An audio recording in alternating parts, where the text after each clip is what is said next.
Ciao a tutti, questo video nasce grazie a uno di voi. Peppinicus mi ha chiesto se avessi mai provato le salse della famosa marca Bulldog e ovviamente se avessi potuto fare un video per dare il mio parere e indagare sui peperoncini al loro interno. Mi ha incuriosito e siccome il costo è accessibile, le ho prese entrambe. Eccole qua, la versione originale e la versione Super Hot. Ok, prima di rischiare la lingua, vediamo di capire che cosa abbiamo di fronte. Bulldog in coreano significa pollo di fuoco. Sono prodotte da Samyang, un vero colosso del cibo istantaneo in Corea del Sud. La loro specialità non è semplicemente la piccantezza, ma un sapore unico, un mix studiato tra dolce, salato, umami e naturalmente il piccante. Devo essere sincero, leggendo gli ingredienti ho letto qualcosa che mi convince poco. L'aroma di pollo. Mi viene da pensare che di naturale ci sia ben poco. Ma sospendiamo il giudizio e andiamo al cuore della domanda di Peppinicus. Quali peperoncini vengono utilizzati per questa ricetta? E qui la faccenda si fa interessante. Samyang non dichiara le varietà esatte di peperoncini. Negli ingredienti troviamo semplicemente estratto di peperoncino e peperoncino in polvere. Ora, il peperoncino in polvere è quasi certamente il famoso gochujang coreano,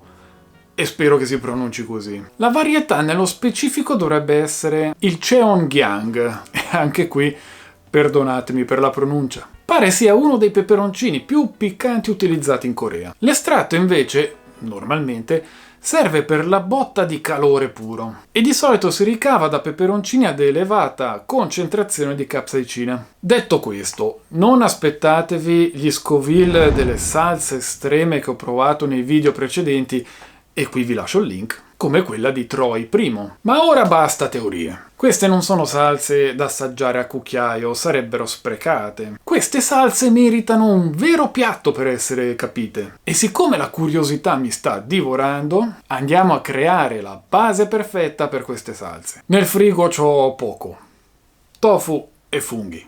Un piatto neutro perfetto per sentire il gusto di queste salse. Voi fatelo come preferite. Questo è il mio metodo. Un filo d'olio, cipolla, tofu tagliato a cubotti e una bella rosolatura. Dentro i funghi champignon tagliati a fette e un pizzico di sale per far uscire l'acqua. Copriamo, lasciamo cuocere per un po' e poi via il coperchio, fiamma alta e lasciamo ad asciugare. Ecco fatto. Ed eccoci qua. Il tofu è pronto, semplice e indolore. Come potete vedere il piatto è neutro.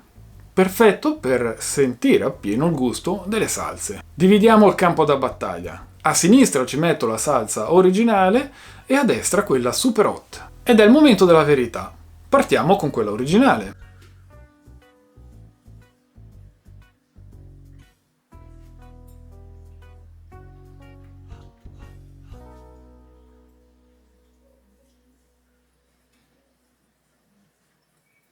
Wow, ok, è veramente buona. Il sapore è avvolgente, è complesso. Si sente il dolce, si sente il salato complesso della salsa di soia, che porta anche quel gusto umami, rinforzato anche dai funghi che ci ho messo. E poi arriva lei, la piccantezza. È un calore piacevole, che esalta tutto senza coprire i sapori. A dire il vero me l'aspettavo meno piccante. E questa è un'ottima sorpresa, promossa a pieni voti. E adesso passiamo alla versione Super Hot e sentiamo la differenza.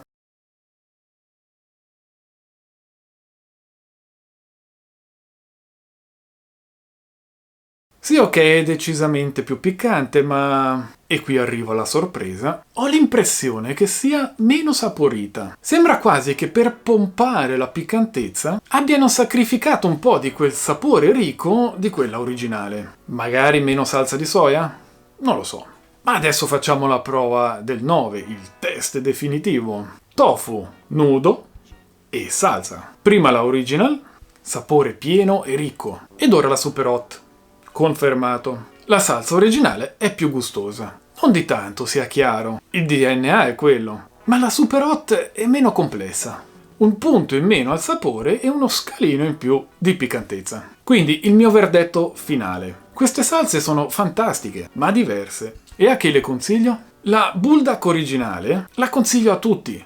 È l'equilibrio perfetto. Sapore intenso da una parte, Piccantezza decisa ma godibile. Perfetta per dare una svolta al vostro ramen, riso, carne o un piatto vegan, come abbiamo potuto vedere. Mentre che la versione super hot la consiglio a chi è già un po' più abituato al piccante. Il sapore c'è, ma è la sensazione di fuoco a dominare. Usatela soltanto se siete abituati a consumare cibi piccanti. In ogni caso non sono affatto immangiabili, anzi, sono un prodotto commerciale validissimo, alla portata di molti. Giusto, esiste anche una versione carbonara, che solo al pensiero mi ha gelato il sangue. Chissà che gusto orrendo avrà. Ma è possibile fare una salsa alla carbonara? E ultimamente sono arrivati anche i pacchetti di noodles, cibo istantaneo, che a me non piace per niente. Amo cucinare e quindi il ramen me lo faccio da me. In conclusione, se amate il cibo asiatico e i cibi piccanti, queste due salse sono un acquisto obbligato. E ancora un grazie enorme a Peppinicus per aver ispirato questo video. Se anche voi avete domande o richieste da propormi, lo spazio sotto al video è tutto vostro. Iscrivetevi al canale, attivate la campanellina per non perdervi le prossime avventure. Grazie per essere stati con me e piccanti saluti!